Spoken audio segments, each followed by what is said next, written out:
Netflix has been killing it with international series like Alice in Borderland from Japan, Sweet Home from South Korea, and Lupin from France.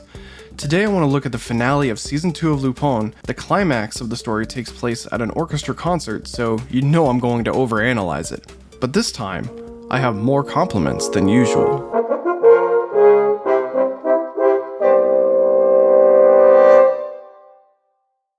Matthew Lamboli wrote the score to Lupin and actually had some rare opportunities when writing this score.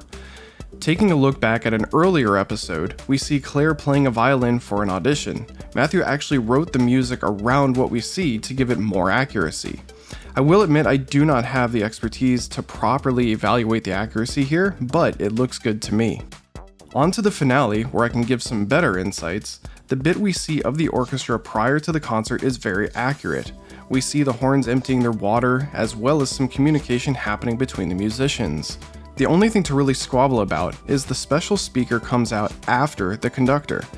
Typically this would happen prior, but it isn't a universal truth depending on the type of concert, like in this case being a charity-driven event. Matthew wrote the classical sounding piece we hear at the start.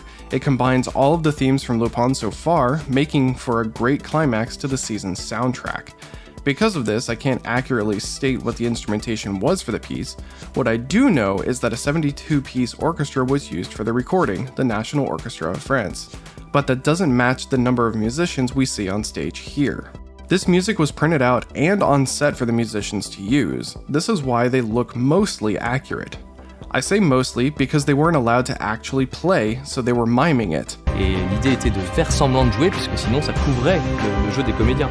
Donc là, les musiciens parfois avaient un peu de mal, puisque forcément, quand on doit jouer du violon et qu'on ne doit pas toucher sa corde, c'est très compliqué. The start of the piece does look odd, as not all strings are ready to play their part at the start when the conductor's hands are raised. Of course, this is very minor. What's not as minor are these randomly inserted shots of the strings playing something that isn't in the music.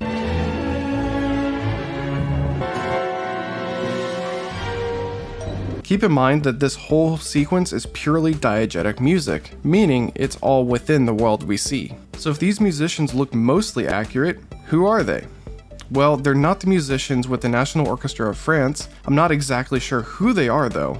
Let me know if you know any of the musicians on stage. The first piece ends off screen, and now we are listening to Dvorak's Ninth Symphony.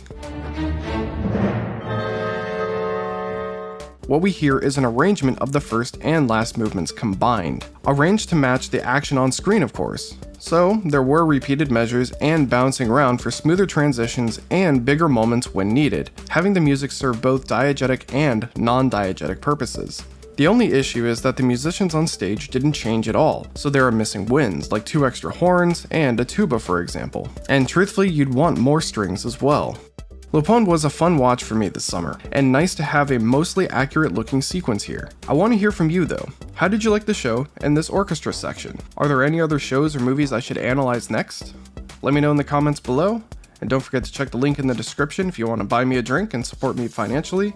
And with that, I will see you in the next video.